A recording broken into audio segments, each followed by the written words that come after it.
Okay, some background music है बेटे, थोड़ा उसको देख लेना। हेलो। जी सर, ठीक है।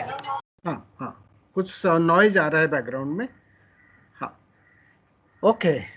So good morning, dear students. In the last class I was discussing about Kyoto Protocol, and we did discuss how the success of Kyoto Protocol was not spectacular because of non-cooperation from countries like United States of America and Australia. United States of America, for example, signed the protocol, and then in 2001, because of domestic pressure, withdrew from it. So that is why actually it couldn't actually achieve much success, as it has always been because of the non-cooperation from some developed countries, which actually didn't like to create any kind of cut on their development process, because they didn't want to cut down, and they thought that it would be going against their development, so they didn't agree with most of the proposals, and that is why there was no spectacular success. Today we'll be discussing about Johannesburg 2002. It was in South Africa. After Rio, United Nations Conference on Environment and Development was held in Johannesburg in 2002. So obviously it was UN Conference on Environment and Development, which was held in 2002. It actually provided the fundamental principles and the program of action for achieving sustainable development. So the principles were actually, fundamental principles were laid down in this conference. It reaffirmed sustainable development as a central element of the international agenda. And you know what is sustainable development? Sustainable development would mean that you can of course carry on your economic development. You shouldn't stop that, but at the same time you should also do it in a sustainable manner, so that the environment is protected and the future generation, they are also not going to be affected by lack of resources. There are no silver bullet solutions to aid the fight against poverty and a continually deteriorating natural environment. This is very significant. That is why I have actually made these lines bold. So look, if you are going to protect your environment, please try and understand, protecting the natural environment is not unrelated to your fight against poverty and inequality in the world. That is why, though it is not mentioned in your syllabus, please remember, along with global environmental or ecological issues, the issues such as inequality and poverty in the world, particularly in the developing countries, in the least developed countries, are major concerns, and they must be solved at the earliest if you would like to protect the environment. Okay, so that is where actually they are related to each other. Let me do it in Hindi. United Nations की conference जो environment and development के ऊपर, ये Kyoto protocol के बाद 2002 में हुआ। Kyoto protocol में जैसे मैंने बताया था कि अमेरिका और ऑस्ट्रेलिया की नॉन कोऑपरेशन की वजह से जितना फायदा हो सकता था वो नहीं हो पाया, और यूएसए की उदाहरण अगर लिया जाए तो उन्होंने तो पहले प्रोटोकॉल को साइन कर दिया, फिर 2001 में जैसे वहाँ डोमेस्टिक प्रेशर उनका ऊपर आया तो उन्होंने छोड़ भी दिया, इससे सिग्नेचर वापस भी ले लिया, यानी इससे अपने आप को बाहर कर लिया, एक सिग्नेटरी नहीं रहा। तो ये चीजें पहली बार नहीं हुआ, ये हमेशा देखा जाता है। कुछ डेवलप्ड कंट्रीज हमेशा कहीं ना कहीं ऑब्स्टेकल पैदा करते हैं, क्योंकि वो अपनी विकास की प्रक्रिया को रोकना नहीं चाहते हैं, और वर्ल्ड एनवायरनमेंट के लिए जो रिस्पॉन्सिबिलिटी लेना चाहिए वो नहीं ले रहे। तो जोहान्सबर्ग में खास करके ये जो कॉन्फ्रेंस हुआ, इसमें आप देखेंगे कि सतत विकास या जो अक्षय विकास, सस्टेनेबल डेवलपमेंट, उसको, उस लक्ष्य को पूर्ति करने के लिए कुछ मौलिक सिद्धांतों के ऊपर यहाँ पर फोकस किया गया। तो इसीलिए इस बात को फिर दोबारा रीअफर्म किया गया कि ये अंतर्राष्ट्रीय एजेंडा का सबसे इंपॉर्टेंट एलिमेंट है। लेकिन यहाँ पर भी कुछ सॉल्यूशन, बहुत ज्यादा हम आगे कोई मैजिक फॉर्मूला ये नहीं था, या कोई ऐसा कोई स्पेक्टेकुलर सक्सेस नहीं हुआ, क्योंकि जब तक गरीबी और असमानता को दूर नहीं किया जाएगा और इसके बीच में जो संबंध है, यानी प्राकृतिक परिवेश को रक्षा करना, और जैसे कि बहुत सारी विकासशील राष्ट्र में, अविकसित राष्ट्र में, अल्प विकसित राष्ट्र में जो असमानताएं और गरीबी है उसको दूर करना है, ये दोनों एक दूसरे के साथ गहराई से जुड़े हुए हैं।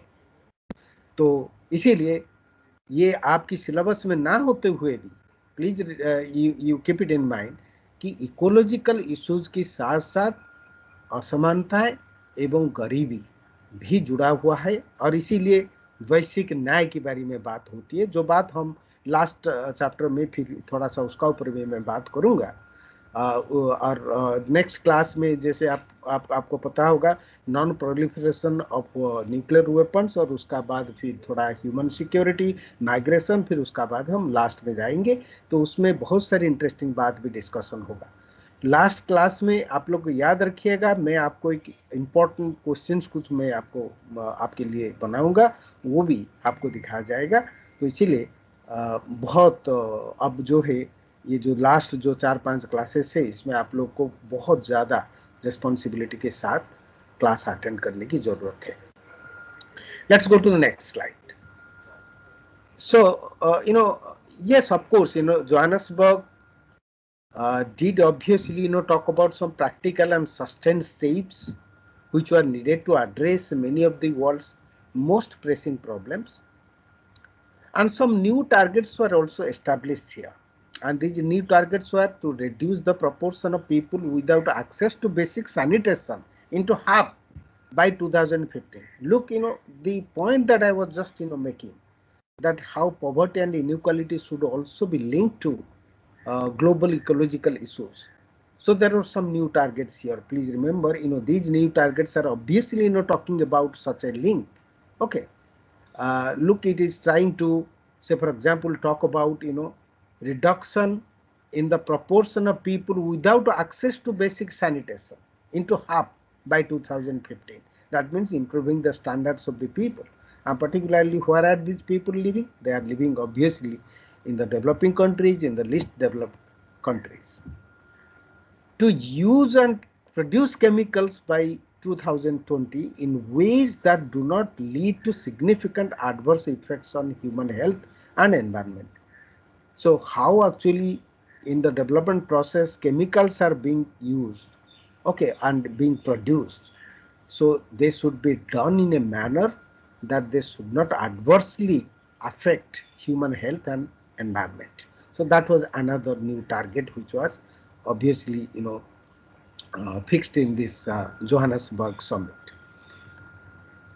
Then another important was that on an urgent basis and where possible by 2015, it also actually talked about restoring depleted fish stocks, okay, to levels that can produce the maximum sustainable yield, because obviously the fisheries were also being affected to a great extent, and the fish population was also on a decline.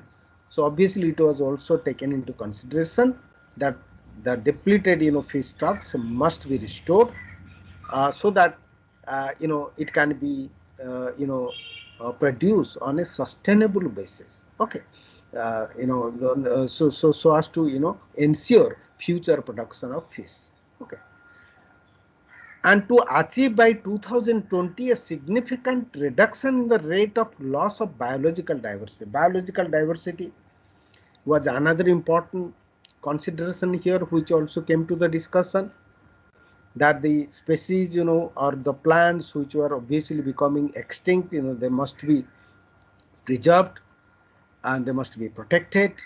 So that is, otherwise loss of biological diversity can also be a threat to the ecological balance, the ecosystem, and obviously to the affect environment.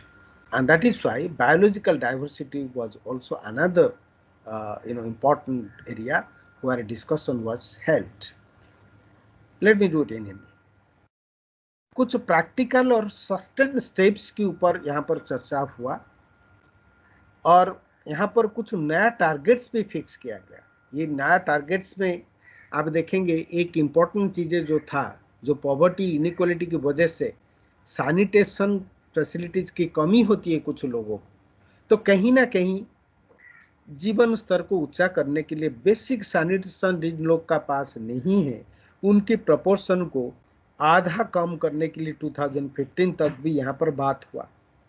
तो कहीं ना कहीं ecological issues को और जो socio economic issues के साथ जोड़ा गया, और ऐसे अगर नहीं जोड़ेंगे तो ऑब्वियसली पर्यावरण की रक्षा नहीं होगा। और फिर जो केमिकल की जो प्रोडक्शन और जो इस्तेमाल जो यूज है उसको 1920 तक ऐसे स्तर पर ले आया जाएगा कि जैसे कि उसको प्रोडक्शन करने का समय में विशेष रूप से ध्यान दिया जाएगा कि उसका लोगों की स्वास्थ्य एवं उनका परिवेश के ऊपर कोई गलत प्रभाव ना पड़े। इसके अलावा जो फीस स्टॉक्स का जिस तरीका से वो घट रहा था, कमी हो रही थी, तो उसको भी डिप्लीट करने के लिए पुनर्बार उसको तो उसका स्वास्थ्य को ठीक करने के लिए एक कोशिश किया गया यहाँ पर। और ये देखा गया कि किस तरीका से फ्यूचर में फिश प्रोडक्शन को मैक्सिमम किया जा सकता है सस्टेनेबल मैनर में, ताकि आप उसको उसका परिवेश को ऐसे डिस्टर्ब ना करे कि फिश पूरी तरह से जो है डिक्लाइन कर जाए उसका नंबर, जैसे कि हो रहा है। तो उसको ठीक करने के लिए आपको ऐसे कुछ कदम उठाना पड़ेगा जिसमें वो सस्टेनेबल वे में एक सतत उपाय के रूप में अक्षय विकास करते हुए आप फिश पॉपुलेशन को बढ़ा सकते हो, साथ ही साथ उसका प्रोडक्शन भी होगा और उसमें लोगों को फायदा भी हो। तो इसको सस्टेनेबल वे में अगर नहीं करेंगे तो ये पूरी तरह से खत्म हो जाएगा, फिर उसका जो फायदा किसी को नहीं मिलेगा। फिर ये 2015 तक करने के लिए भी आशा व्यक्त किया गया।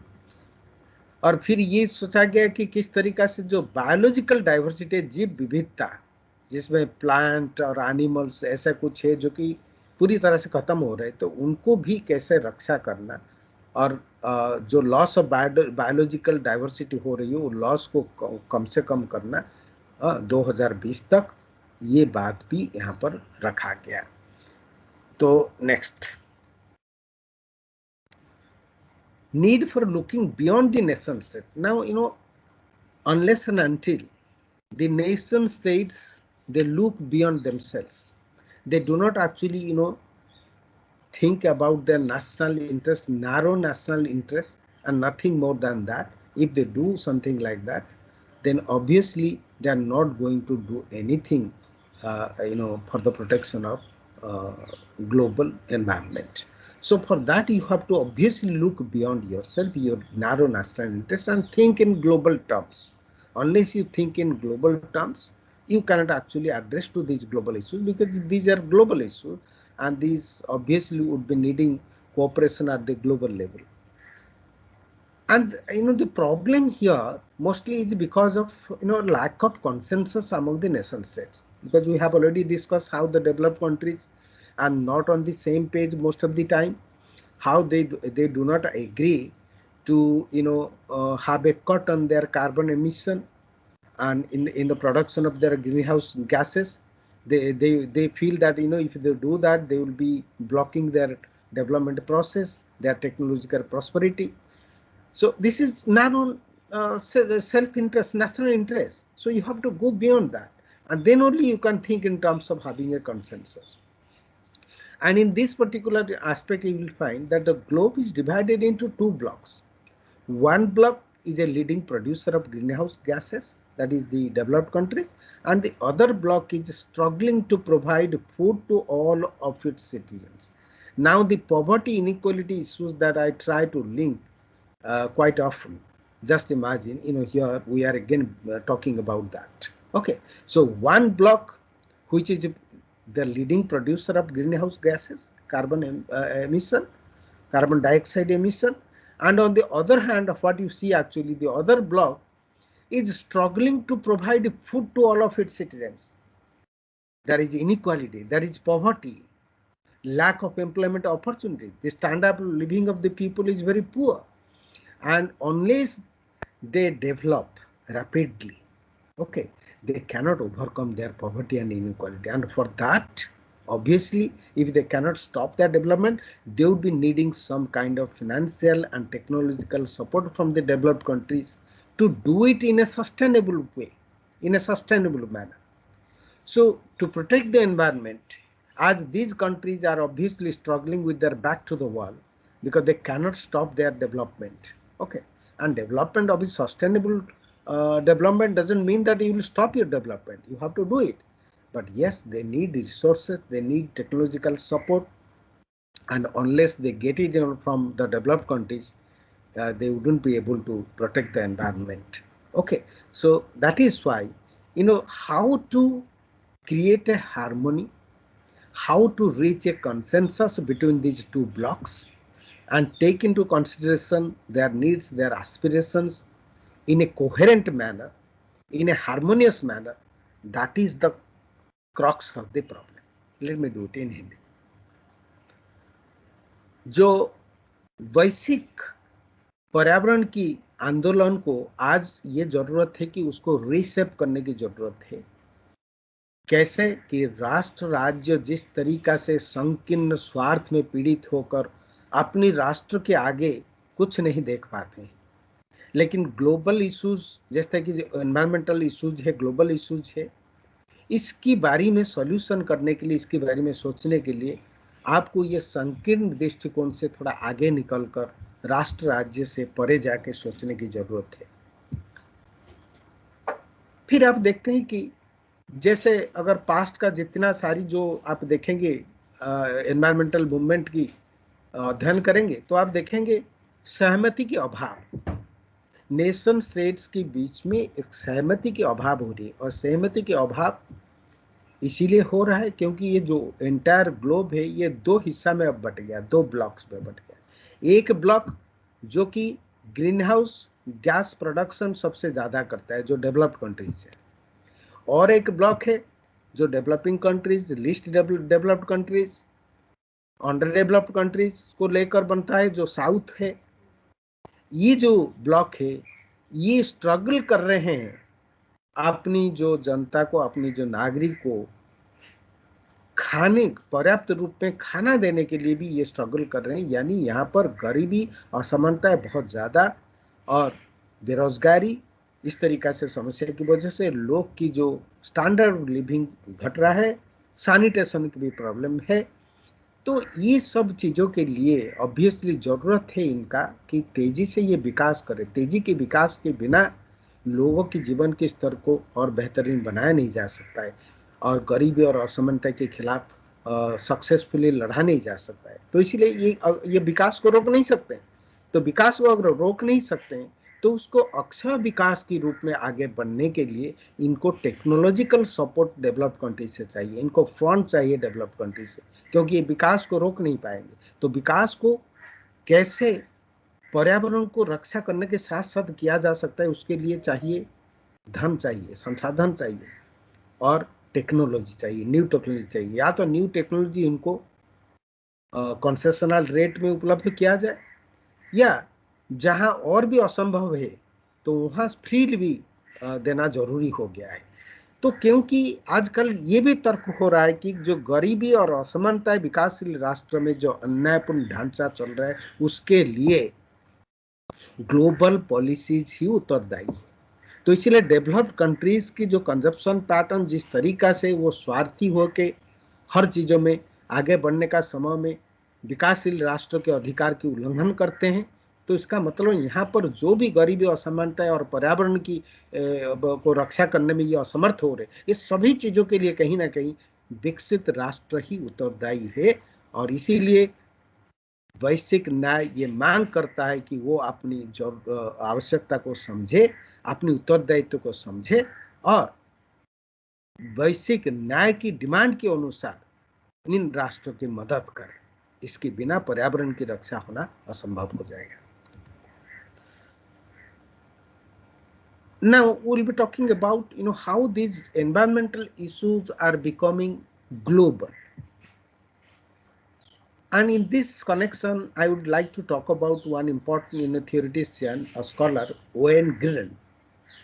And he says that there are 5 senses in which one can argue that environmental issues are becoming global. So these 5 senses we are actually going to discuss one by one. The first, some environmental problems are inherently global. The cause of the problem may be local, but they are inherently global because their effect and solution cannot be possible without some global cooperation. For example, carbon dioxide emissions. Carbon dioxide emissions are responsible for global climate change, and which is affecting everyone.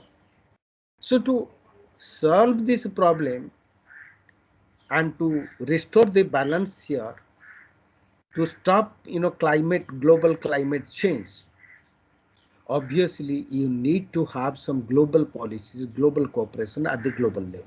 So these are inherently global problems. Second, there are some resources which are shared by the whole world. Say for example, atmosphere, deep seabed, outer space.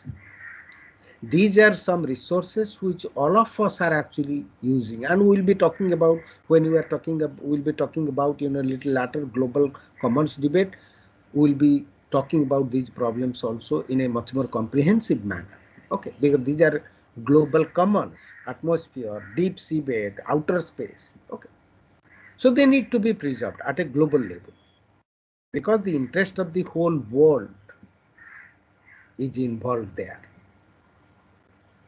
When green के अनुसार 5 ऐसे अर्थ में हम कह सकते हैं कि कैसे पर्यावरण के मुद्दे वैश्विक हो रहा है. प्रथम, पर्यावरण की समस्याएं अगर मूल रूप से देखा जाए तो वो वैश्विक ही है, क्योंकि ये मुद्दा ही वैश्विक है. अगर कुछ चीजें ऐसा है जो लोकली कॉज हो रहा है, उसका कारण हो सकता है लोकल है, उसका वजह हो सकता है लोकल है, लेकिन उसका जो परिणाम को अगर देखेंगे या उसका सॉल्यूशन के बारे में अगर आप सोचेंगे तो ये ग्लोबल लेवल में ही हो सकती है. जैसे कार्बन डाइऑक्साइड एमिशंस जो कि कंट्रीब्यूट करता है, योगदान करता है ग्लोबल क्लाइमेट चेंज होने. और ये जो ऑब्वियसली ये इसका कॉज आप देखेंगे, जैसे लोकल स्तर पर भी कार्बन डाइऑक्साइड एमिशन हो रहा है, हर कंट्री में जिस तरीके से हो रहा है उसकी वजह से हो रहा है, लेकिन इसके परिणाम ग्लोबल है और इसका सॉल्यूशन भी ग्लोबल है. क्योंकि अगर ग्लोबल स्तर पर कुछ पॉलिसीज कोऑपरेशन नहीं होगा, इसका समाधान नहीं हो पाएगा. इसी तरह से कुछ ऐसे संसाधन है जो पूरा विश्व के द्वारा शेयर किया जाता है, जैसे आपके एटमॉस्फेयर हुआ, डीप सीबेड हुआ या आउटर स्पेस हुआ, अंतरिक्ष. ये सब चीजें ग्लोबल कॉमन्स डिबेट में भी हम लोग बात करेंगे. तो इसको कॉमन शेयरिंग हो रहा है, तो इसलिए पूरा विश्व के हितों में इनको बचाना बहुत जरूरी हो गया. अब environmental issues, there are many. Third में, many environmental problems cross national boundaries even though they are not purely global. There may be some environmental problems which may not be purely global. They may be local, they may be of regional importance, but they cross national boundaries. Their effect by and large are also global. Okay, and for example, any environment related hazardous activity in one country would produce changes in neighboring countries. Say for example, if you have a nuclear reactor, the bordering countries will definitely be affected if there is a leakage, or even the impact of radiation will have an impact in the bordering countries also.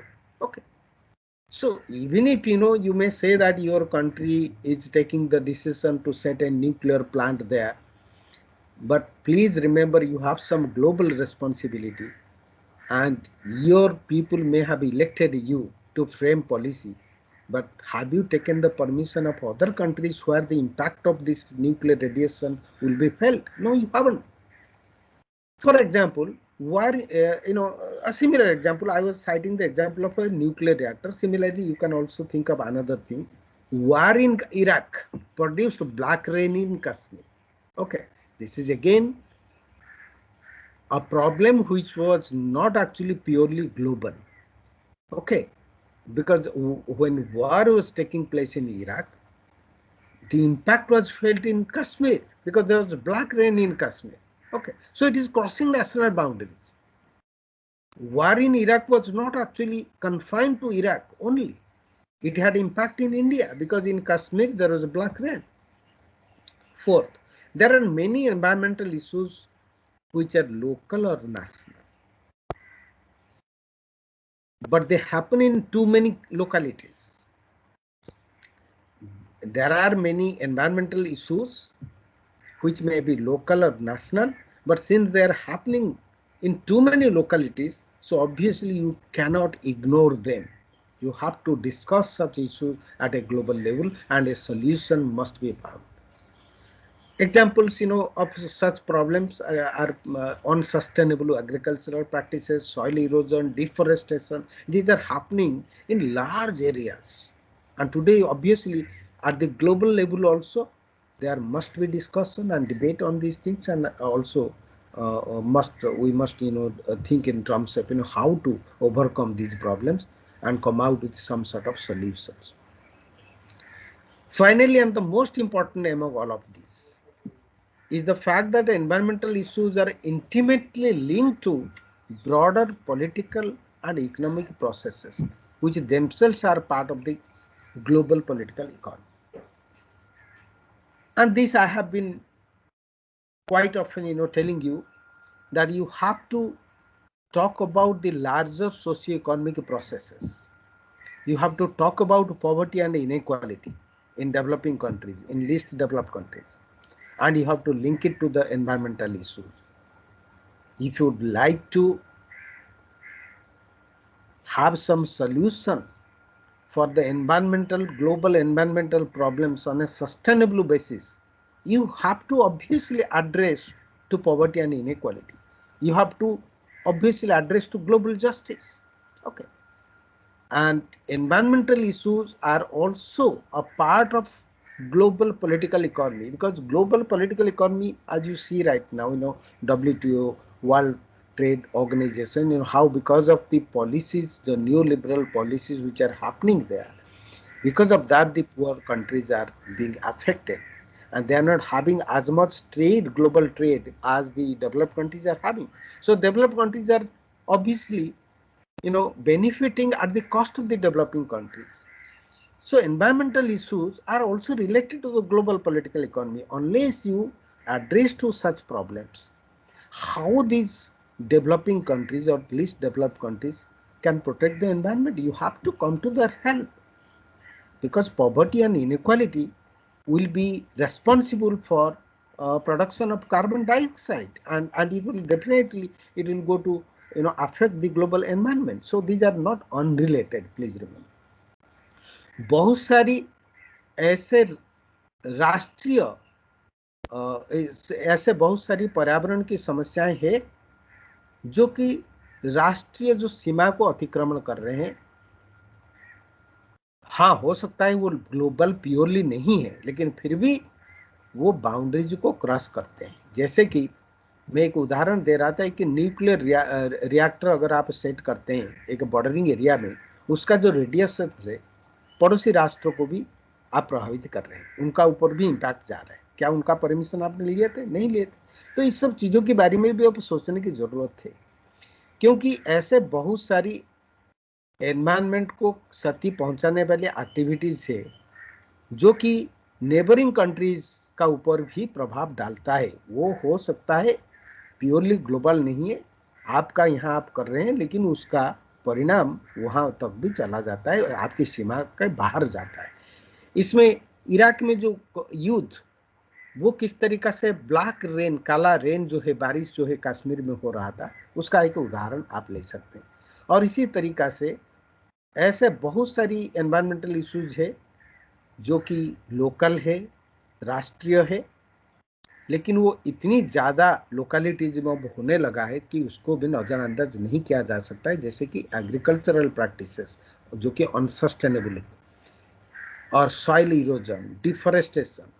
ठीक है, ये जो चीज़ें हैं ये इतनी जगह पे हो रहा है कि इसका ऊपर भी ग्लोबल स्तर पर अब डिस्कशन होने की ज़रूरत है। पर्यावरण की मुद्दा को अब ये सबसे इंपॉर्टेंट जो लास्ट को जो पॉइंट रखा गया है, ये सबसे ज़्यादा इंपॉर्टेंट ये है कि जो राजनीतिक, सामाजिक, आर्थिक प्रक्रिया के साथ पर्यावरण की मुद्दा को जोड़ के देखने की जरूरत है। इसलिए पर्यावरण की मुद्दा और आपकी जो ग्लोबल पॉलिटिकल इकोनॉमी उसकी साथ उसकी भी एक गहरा संबंध है। अगर गरीबी, असमानताएं, अन्याय, अत्याचार विकासशील राष्ट्र में, अविकसित राष्ट्र में चलता है तो ये चीजें ग्लोबल पॉलिटिकल इकोनॉमी के साथ ही उसका एक वास्ता है। जिस तरीका से नव उदारवादी नीति अपनाया जा रहा है, जिस तरीका से डेवलप्ड कंट्रीज अपनी ट्रेड मोनोपोलाइज करने का समय में विकासशील राष्ट्र के बारे में, विकसित राष्ट्र के बारे में सोचते ही नहीं है। इस चीज को आज ध्यान देने की जरूरत है, क्योंकि पॉवर्टी, इनइक्वालिटी को अगर आप एड्रेस नहीं करेंगे, ग्लोबल जस्टिस के बारे में नहीं सोचेंगे, तो फिर पर्यावरण की रक्षा होना भी मुश्किल हो जाएगा। अब इस चीज के बारे में हम अब देखेंगे कि जैसे कि how pattern of health, wealth distribution, power and industrialisation, we are again talking about those political economic issues, how they affect the environment in a significant way. Okay, and it is because of this globalization and interdependence, we must actually think of these issues in a coherent and integrated manner. We can't actually isolate them. Okay, we have to obviously link it to the larger political socio-economic processes. Yes. So the obviously the conclusion here you can talk about that global environmental issues encompass a wide range of problems which are interrelated. So they cannot be talked about in an isolated manner. ये जो बात हम अभी discuss कर रहे थे उसी का सम अप किया जा रहा है, इसमें कोई नई बात नहीं है कि वेल्थ डिस्ट्रीब्यूशन किस प्रकार हो रहा है डेवलप्ड कंट्रीज, डेवलप्ड कंट्रीज के बीच में, पावर का कैसे डिस्ट्रीब्यूशन हो रही है, इंडस्ट्रियलाइजेशन की अलग अलग स्तर पर है, वो बहुत ज़्यादा इंडस्ट्रियली डेवलप्ड है, और डेवलपिंग कंट्रीज में इंडस्ट्रियल रेवोल्यूशन अभी तक वो देखे नहीं है। तो इस सब चीज़ों को कोहेरेंट मैनर में जब तक हम नहीं लेंगे, इंटीग्रेटेड मैनर में नहीं लेंगे, तो इसका समाधान हम सही तरह से नहीं कर पाएंगे। तो इसीलिए ये सभी चीज़ें इंटर रिलेटेड है, सहसंबंध है, इसको हार्मोनियसली इंटीग्रेटेड मैनर में ही इसका समाधान हो सकती है। Now we are coming to the last part of our discussions as far as ecological issues are concerned. This is global commons debate. You can have a look at your syllabus. It is very much there. So we will be talking about the global commons debate. What is this global commons? It is typically used to describe international, supranational and global resource domains in which common pool resources are found. I mean those resources which are used by the entire global community. Obviously these are called global commons, and these are obviously this should be owned by the entire global community. That means all of us have a right to use, right to have access to it. So what actually these global commons they include?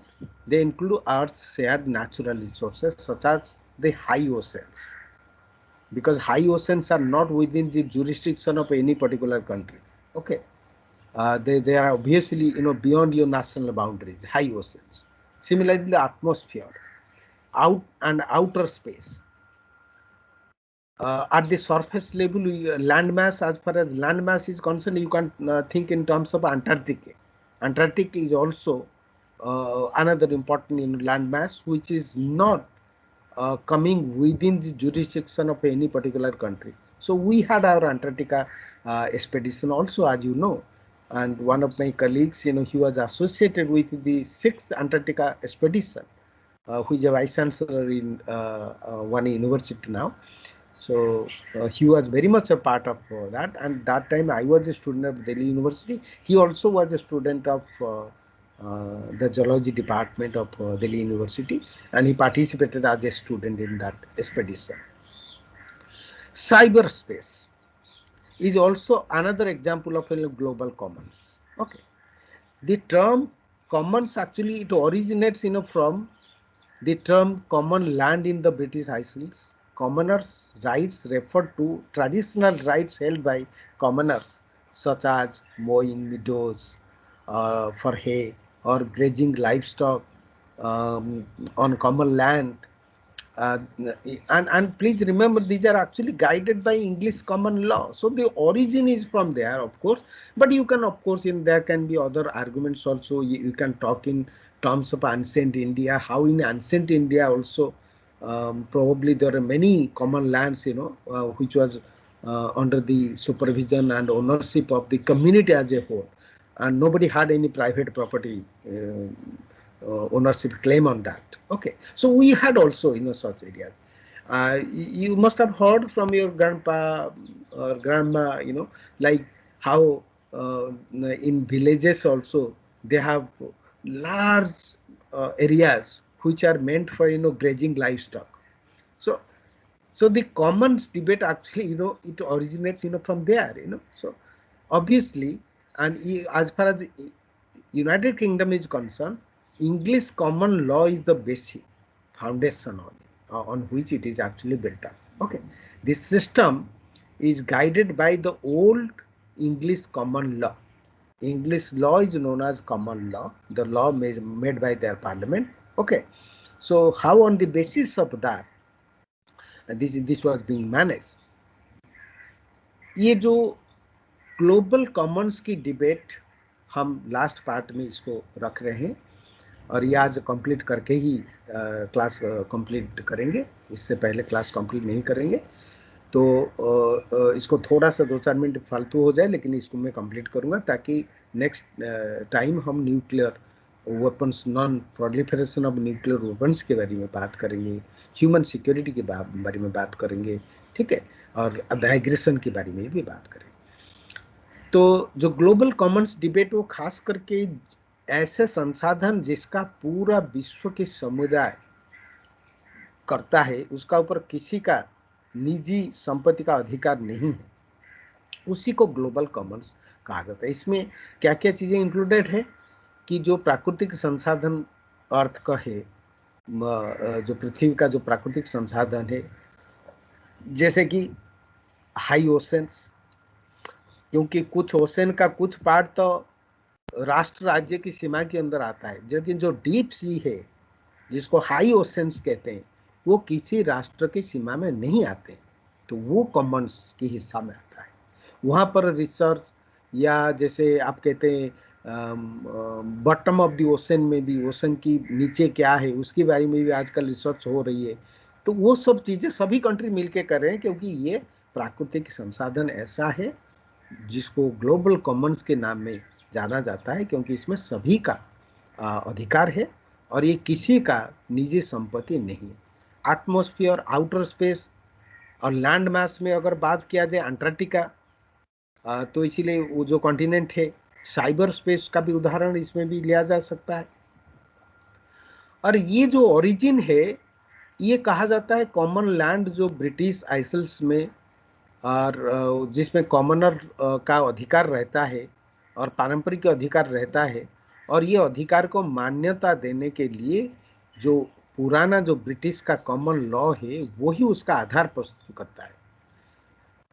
ये life stock को चराने के लिए, उनको पालन करने के लिए ऐसे जो व्यवस्था रहा है ब्रिटेन में, स्कॉटलैंड में, ठीक है, और वेल्स में। तो इस तरीका से भारत में भी, इवन प्राचीन भारत में भी इसका भी जिक्र है कि कैसे बहुत सारे लैंड, कॉमन लैंड हुआ करता था। गांव में भी आप भी सुने होंगे, ग्रांड पापा से आप सुने होंगे ये बात, किस तरीका से गोचर भूमि जिसको कहा जाता था, तो उसमें गाय भैंस को चराने के लिए ले जाते थे, लाइफ स्टॉक को, तो उसके लिए होता था। इसका ऊपर किसी का कोई निजी संपत्ति का अधिकार नहीं था। लेकिन how it actually got affected and how this concept of private property almost destroyed this, it was because of the enclosure. When some people enclose a part of it and say that it is mine, it is my private property. Okay, these open fields were converted to private property. But even now also there are many commons, still exist in England, Wales, Scotland, and the United States. Okay, yes, the area is coming down, obviously, because there are still over 7,000 registered commons in England alone, but it is much less. What was actually before, that was much more, and because of this enclosure, because of emergence of the concept of private property and family, of course, things have come down drastically. According to the World Conservation Strategy, a report on conservation published by the International Union for Conservation of Nature and Natural Resources, IUCN, in collaboration with UNESCO and with the support of the United Nations Environment Programme, UNEP, and the World Wildlife Fund, which we have discussed in the past also. Okay, how it is actually defined. Let's read that statement. A commons is a tract of land or water owned or used jointly by the members of a community. The global commons includes those parts of the earth's surface beyond national jurisdiction, notably the open ocean, deep ocean जिसको कहते हैं deep sea, and the living resources found there or held in common, notably the atmosphere. The only landmass that may be regarded as part of the global commons is Antarctica. ये सब चीजें हम पहले discussion में लाते रहे। इसमें मैं सिर्फ ये डेफिनेशन को इसीलिए दिया क्योंकि ये आप देखोगे ये बहुत एक इम्पोर्टेंट वर्ल्ड कंजर्वेशन स्ट्रैटेजी, एक जो उसकी एक रिपोर्ट में खास करके, और ये रिपोर्ट किसकी द्वारा पब्लिश किया गया, IUCN, international union for conservation of nature and natural resources, और इसका कोलैबोरेशन रहा यूनेस्को के साथ, इसलिए बहुत इंपॉर्टेंट डॉक्यूमेंट है। और इसका support United Nations Environment Programme UNEP भी का है, और उसका साथ साथ वर्ल्ड वाइल्ड लाइफ फंड जो एक NGO है, इंटरनेशनल लेवल पे काम करता है, जिसका बारे में हम बात कर चुके हैं। तो इसीलिए ये सर्व सहमति के माध्यम से ये जो डेफिनेशन दिया गया है, जिसके बारे में हम ऑलरेडी चर्चा कर चुके हैं, इसलिए मैं पीछे नहीं जाऊंगा। तो उसी में यही सब बात चर्चा हुआ है। आप देख रहे हैं कि कैसे जो भी चीजें आपकी सीमा की बाहर है, अर्थ के सरफेस में है, लेकिन बियॉन्ड योर नेशनल जुरिडिक्शन, आपकी सीमा के अंदर नहीं आता है, और डीप ओशन जो किसी का सीमा में नहीं आता है, अंतरिक्ष या आपकी जो एटमॉस्फेयर, ठीक है, और लैंड मास में देखा जाए तो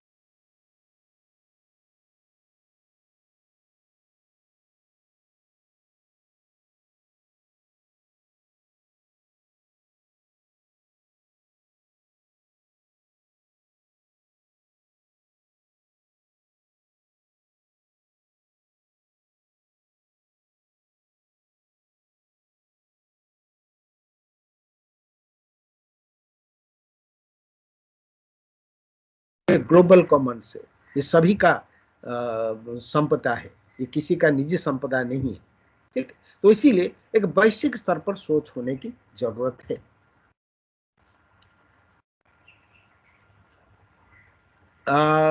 Management of the global commons. Now we are coming to the management part, where the problems actually arise. The key challenge of the global commons is the design of governance structures and management systems capable of addressing the complexity of multiple public and private interests, because please remember, since global commons are being used globally, locally, there are public and private interests which are involved there, so they are obviously subject to often unpredictable changes, okay, and which are obviously ranging from local to global. So there are local implications, there are global implications, there are local objectives, local interest and global interest, public interest, private interest, and that is why to design governance structures is very complicated. Managing the system which will be addressing to this kind of complexity and diverse interests, that becomes very ticklish. It becomes very, very dynamic and difficult, okay, and of course it needs a lot of discussion, debate, and we must actually at least go beyond our narrow national interests. We should not actually think in terms of local or regional, but we should rather think in terms of global. Okay, that is why when you are talking of management of global commons, you have to obviously go beyond your narrow identity. You have to obviously be very, very global and go beyond your narrow national identity and look for that global identity where actually we all share something, and it should be in the interest of every one of us. Okay, management of the global commons requires pluralistic legal entities, usually international and supranational, public and private, structured to match the diversity of interest and the type of resource to be managed.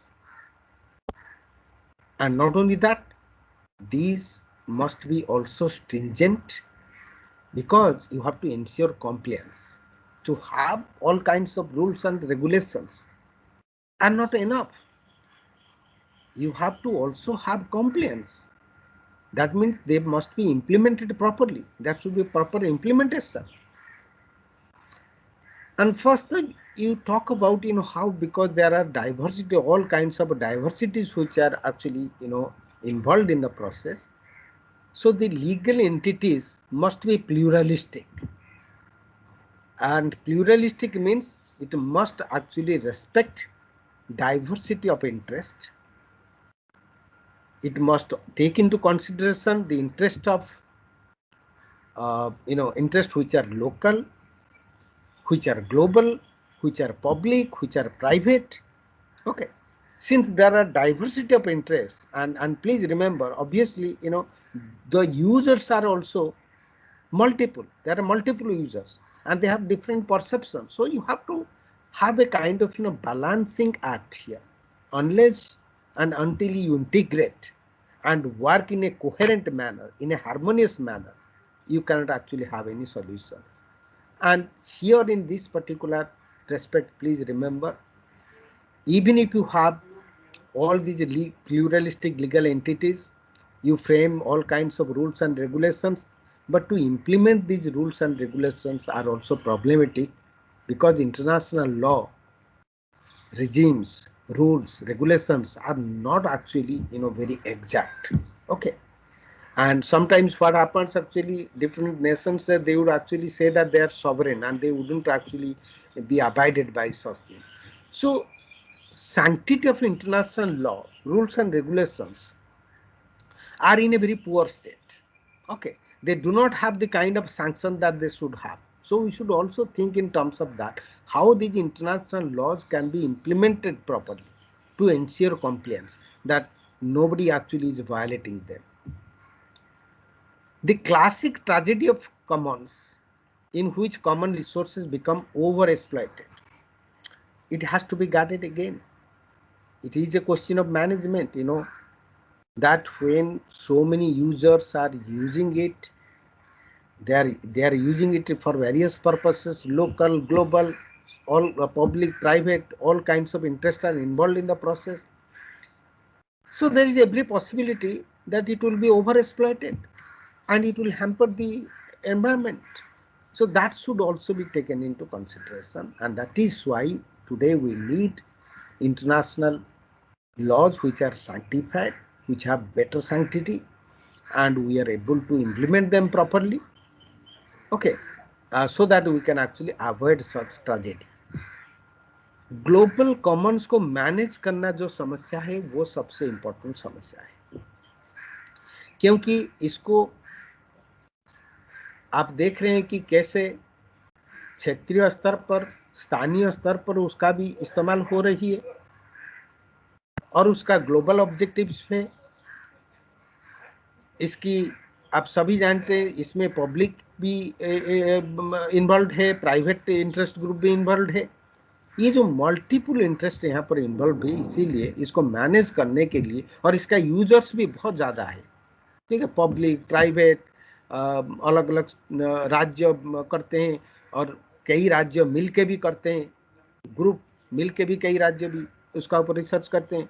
तो इसलिए इस तरीका से जो interest involve है, जो जिसको कहते हैं विभिन्नता, और इसको ध्यान में रखते हुए यहाँ पर जो कानून ऐसे बनना चाहिए और वो कानून को सही तरह से लागू करने के लिए, ताकि उसको सभी माने और उसका इम्प्लीमेंटेशन सही तरीका से हो, जो कि कई बार संभव नहीं होता, क्योंकि अंतर्राष्ट्रीय कानून राष्ट्रीय कानून की तरह मजबूत नहीं है। उसको इम्प्लीमेंट करने के लिए, या अगर दोषी को कोई अगर उल्लंघन कर रहा है, उसको दंड देने के लिए कोई ऐसा संस्था नहीं है। यूनाइटेड नेशंस आप जानते हैं, सुरक्षा परिषद का भी आप जानते हैं कैसे वहाँ पर वीटो पावर का गलत इस्तेमाल हो जाती है, तो वो भी कोई डिसीजन नहीं ले पाता है। तो इसलिए हमें इस सब चीज़ों को ध्यान में रखते हुए ऐसे आगे बढ़ना होगा, ये समस्या को देखना होगा, ताकि हम ऐसे रूल्स रेगुलेशन बनाएं जिसका इम्प्लीमेंटेशन सही तरीका से हो, जिसका उल्लंघन ना हो, और जो ग्लोबल कॉमन्स का जिस तरीका से दुरुपयोग हो के उसको बहुत ज़्यादा एक्सप्लॉयटेशन कर लिया जाता है और उसका दूर दूर तक परिणाम पर्यावरण के ऊपर और जो वर्ल्ड की जो इकोलॉजिकल बैलेंस को पूरी तरह से थ्रेटन कर देता है, इस सब चीज़ों के प्रति हमें ध्यान देने की जरूरत है। There are several key differences in management of resources in the global commons, and differences are very natural because the number of users at the local versus global level, there are many such parties which are involved in the process, which we have already discussed. So that is why how they should be using these resources, okay, and their objectives sometimes differ. So you have to have some kind of harmony there, some kind of balance has to be created, okay. And that is why, to manage the differences of these multiple parties which are involved in the exploitation of such resources or use of such resources, it is because of this kind of multiple diversities which are found there. Since there are multiple partners, there are all kinds of interests, public, private, all kinds of interests which are involved, and they come from different socio-economic context. They have different value systems, they have different customs and traditions, so they have their own different values, okay. So to have a kind of harmony, to integrate their activities, obviously that is the reason why management becomes a serious problem, because you have to manage their differences. There are key differences, you have to obviously acknowledge that, and only by acknowledging such differences, then probably you can find a mechanism by which you can resolve these differences in the interest of the entire global community. Differences in the shared culture and expectations of resource users.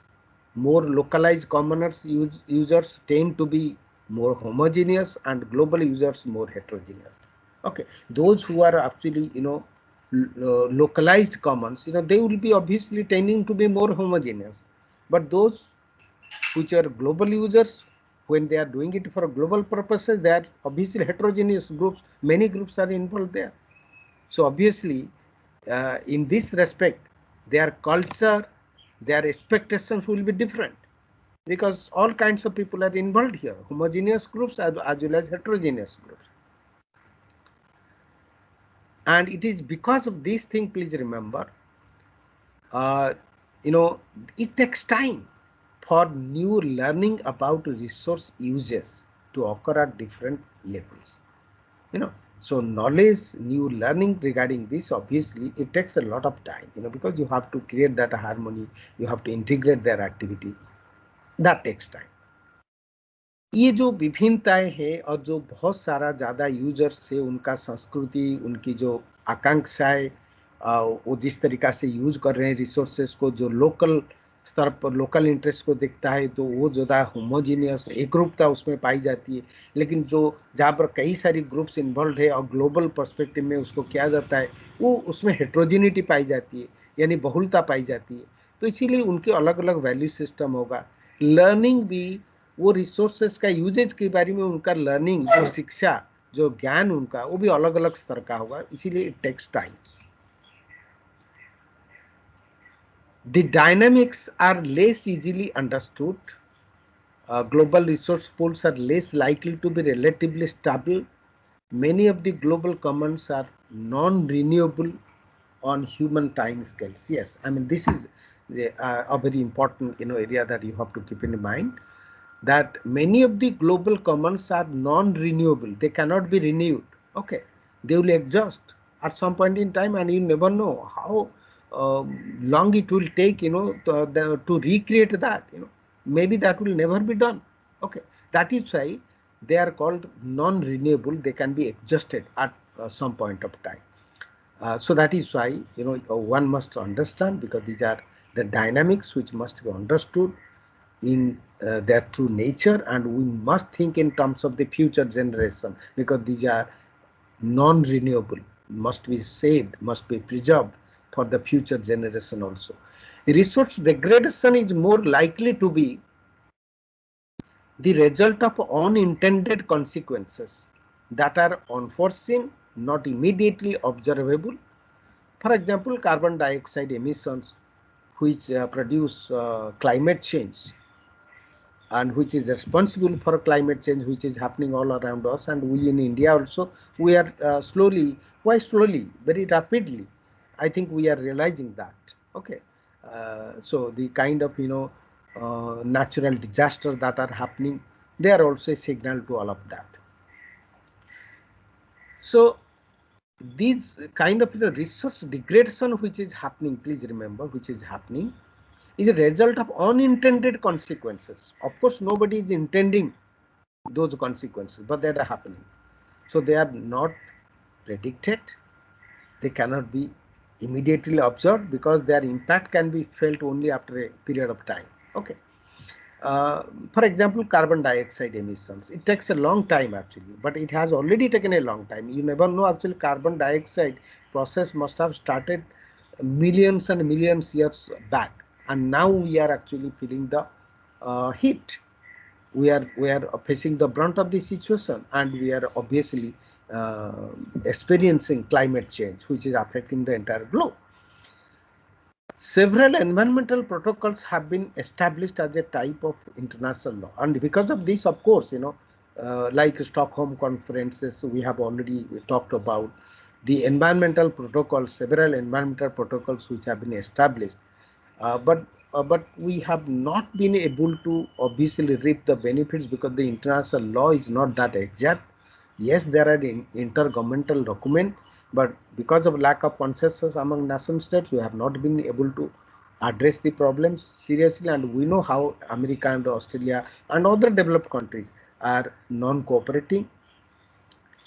ये जो आप देख रहे हैं, बहुत सारी ऐसे global Commons का हिस्सा है जो कि रिन्यूएबल नहीं है, इनका भरण पोषण नहीं हो सकती है, इसको पूरा नहीं किया जा सकता है, और एक बार नष्ट हो गया तो पता नहीं यह कब हो पाएगा या नहीं हो पाएगा। तो इसीलिए इसको बचा के आने वाला पीढ़ियों के लिए भी रखने की जरूरत है। रिसोर्स डिग्रेडेशन जो हो रही है, उसमें कोई परिणाम को सोच समझ कर रहा है ऐसा नहीं है, बहुत सारी चीजें जानबूझकर नहीं किया जाता है, उसका उद्देश्य ना होते हुए भी वो चीजें हो रही है, और इमीडिएटली हो सकता है आप तुरंत तो आप ऑब्जर्व नहीं कर पा रहे हैं, क्योंकि उसके लिए बहुत millions and millions of years उसमें लगा है। जैसे कार्बन डाइऑक्साइड एमिशन, बहुत मिलियन ईयर्स एगो ये स्टार्ट हुआ होगा, तब जाके आज आप क्लाइमेट चेंज के ऊपर उसका परिणाम देख रहे हैं। तो इसी को बचाने के लिए, इसलिए आप देखते हैं कि ग्लोबल कॉमन्स को भी बचाने के लिए सेवरल जो एनवायरमेंटल प्रोटोकॉल्स हुआ है, स्टॉकहोम कॉन्फ्रेंस के बारे में हम बात किए, फर्स्ट वेव सेकेंड वेव के बारे में बात किए, जो इंटर गवर्नमेंटल डॉक्यूमेंट है वो सफल नहीं हो पा रहे क्योंकि कॉन्सेंसस सहमति नहीं बन पा रही और कोऑपरेशन सही तरह से नहीं बन पा रही। ये लास्ट स्लाइड है और इसके बाद हम ऑब्वियसली कोशिश करेंगे कि अगर कुछ क्वेरीज है आपका, लेकिन मुझे जैसे मेरा प्रोड्यूसर हमारी कोऑर्डिनेटर जो है वो बता रहे थे कि इस आपके प्लेटफॉर्म में कुछ नई चीज़ें हुई है, इसीलिए ये क्वेश्चन आंसर अभी नहीं हो पा रही।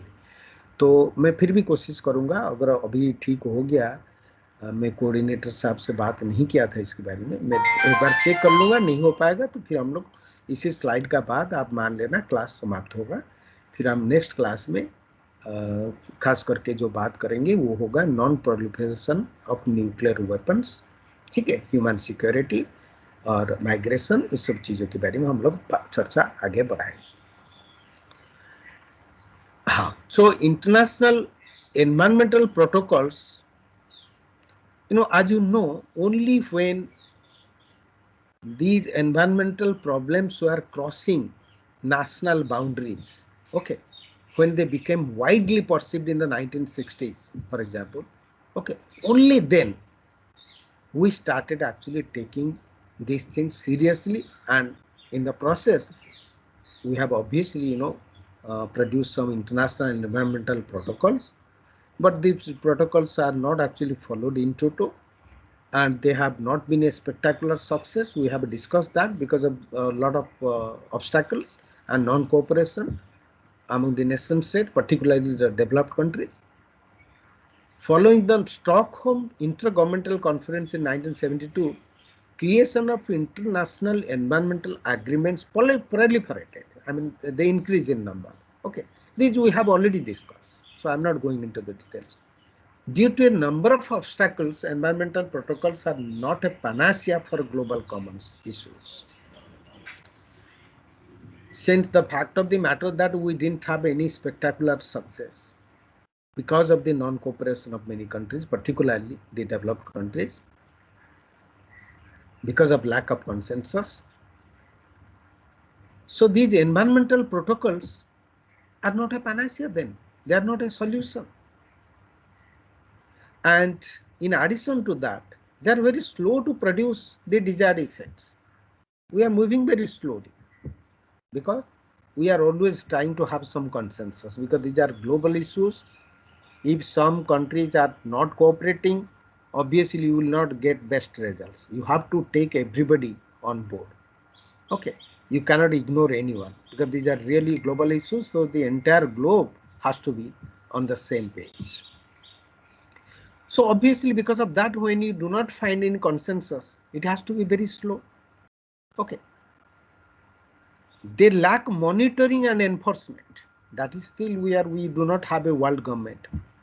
And the world governance mechanism, please remember, though we are improving, if you compare it to the situations some years back that we are having, if you compare this present scenario with the past scenario, you will find that we have done some progress. But even then, it can be still argued that we lack monitoring and enforcement. There is no mechanism to monitor the process, to enforce, to put them into practice. Okay, so far as the implementation is concerned, obviously there are lots and lots of problems, because the nation states would be obviously claiming and that they are sovereign. Nobody can actually dictate them. They will dictate their terms. So there lies a problem in monitoring and enforcement. And they also take an incremental approach, slow, steady, okay, gradual. But what we need to understand today, sustainable development principles must be taken very seriously, and they must be regarded as mainstream political issues, and you have to relate the environmental concerns with the larger socio-economic political processes. Unless it is done there, unless you link these environmental ecological issues with issues such as poverty and inequality, justice, unless you connect, unless you link them together and develop an integrated approach, it will be very difficult to overcome these problems that we are facing right now. And obviously, the solution to these problems, please remember, they have to be found on an urgent basis, because you can't afford to wait for scientific certainty. There are many people who would be still, disbelieving that no, nothing of that sort is going to happen. So don't worry about that. These are unreal issues. Some people, they actually, rather you can say, choose to be in their dreamy land. Okay, they are moving in a world of their imagination, and they imagine things that everything will be hanky-dory.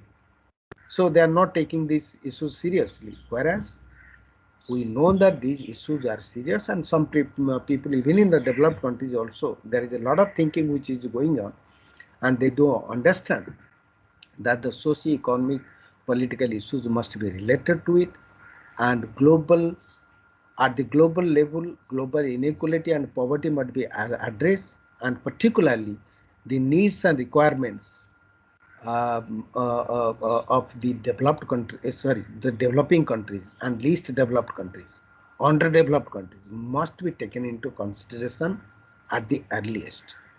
Without improving standard of living of the people living in the southern part of the world, you simply cannot address to the global ecological issues in isolation.